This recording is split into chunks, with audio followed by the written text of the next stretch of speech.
জঘন্য কাণ্ড হয়। বৰমা মানে কি অকলশৰীয়া মানুহ আৰু চাগে সেইটো কোনোবা জনা মানুহ হ'ব। বৰমা অকলে শুই আছিলে, শুই থাকোঁতে তাৰপিছতে ৰাতি 1:30মান বাজিত আমাৰ ঘৰলৈ আহিছে। আহি মাতিছে, সি মাতি কৈছে যে মোক কেনেকৈ মাৰপিট কৰিছে, মাৰপিট কৰি পেলাই মোৰ চব বস্তু লৈ গুচি গ'ল। তাৰপিছত আমি যেতিয়া গৈ দেখিছোঁ হয় গোটেই একো নাই, বৰমাক ৰেপ কৰিছে আৰু বাকচ চাকচ পিছফালে নি পেলাই সেইফালে চব ভাঙি চিঙি থৈ গৈছে।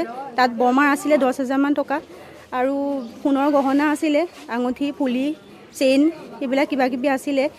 তাৰপিছত বৰমাক মানে শুৱাই খালি মাৰপিট কৰিছে, বুকুত ঢুকিয়াইছে, হাতত মাৰিছে, চুচৰাই মাটিত পেলাই দিছে। সেইখিনি কৰি থৈ পেলাই তেওঁলোক গুচি গ'ল, বেয়া কাম কৰি পেলাই। হয়, পুখুৰী তিনিআলি সমূহ মহিলাই উচিত তদন্ত হৈ আমাক নিৰাপত্তা লাগে আৰু আমাক তেখেতক যোনে অপকৰ্ম কৰিছে তেখেতসকলক উচিত শাস্তি দি আমাৰ এই অঞ্চলটো যাতে এনেকুৱা দুনাই নহয় তাৰ বাবে আমি সকলো মহিলাই দাবী কৰিছোঁ। আচলতে কি বুঢ়ীগৰাকী অকলশৰীয়া, তেখেত শুই আছিলে, শুই থাকোঁতে তাৰপিছত পিছফালৰ পৰা দৰ্জা চৰ্জা খুলি হুপ চুপ ভাঙি কৰি লৈ পেলাই তাৰপিছত মানুহজনী মানে গোটেই বস্তু বাহানি পিছফালে পেলাই থৈ গৈছে, বাকচ চাকচ আৰু মানে ৰেপ কৰিছে আৰু মানুহগৰাকী। তাৰপিছত আমিতো কোনেও ক'ব নোৱাৰোঁ, বয়সস্থ 80-85 বছৰীয়া মানুহ। তাৰপিছত আহি পেলাই আমাৰ ঘৰত মানে ল'ৰাটোকে আৰু আইতাককে জগাইছে, মাতিছে, মাতোতে তাৰপিছত কপি আহিছে, গাত কাপোৰ কানি নাই, অকল ব্লাউজটো আৰু মেখেলাখন আছে। মাতোতে তাৰপিছত কৈছে মোৰ ঘৰত ডকাইত সোমালে আৰু মোক মাৰিছে আৰু বস্তু বাহানি চব লৈ গ'লা, চাইহিচোন। তাৰপিছত চাইছোগৈ আৰু পইচা পাতি আৰু সোণৰ গহনা আছিলে, চেইন এডাল, ফুলি এযোৰ আৰু আঙুঠি এটা, আৰু পইচা 5-10 হেজাৰমান আছিলে, 10,000।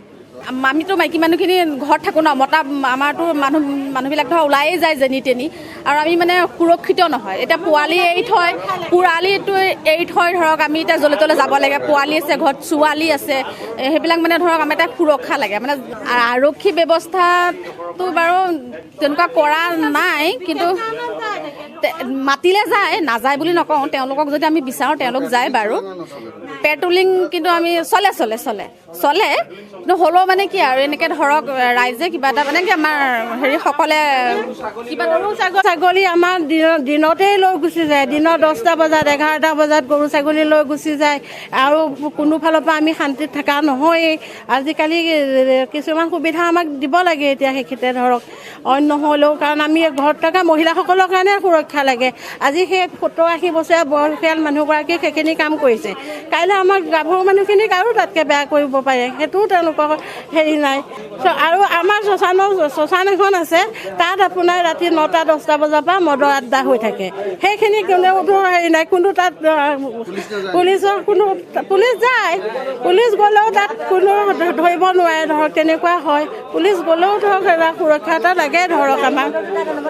আৰু ধৰক এতিয়া দিনত 12টা-1টা বজাত যাওক, গেলাপুখুৰী সেই বুলি কয় জেগাখন, তাত গাড়ী ৰখি থাকেই, মানুহ থাকেই। তাৰমানে কি আমাৰ সেইখিনি মানুহখিনি কাম কৰা মানুহ, সেইবিলাকৰ আড্ডাই হৈ থাকে। আৰু আমাৰ সেইখিনিত কি হয়, এতিয়া কাইলৈ পৰহিলে এতিয়া ধৰক আমাৰ মতা মানুহবিলাক কাম কৰা মানুহ কাম কৰিবলৈ গুচি যায়, মাইকীখিনিহে থাকোঁ, গৰু ছাগলীৰ লগত আমিহে দৌৰি ফুৰোঁ।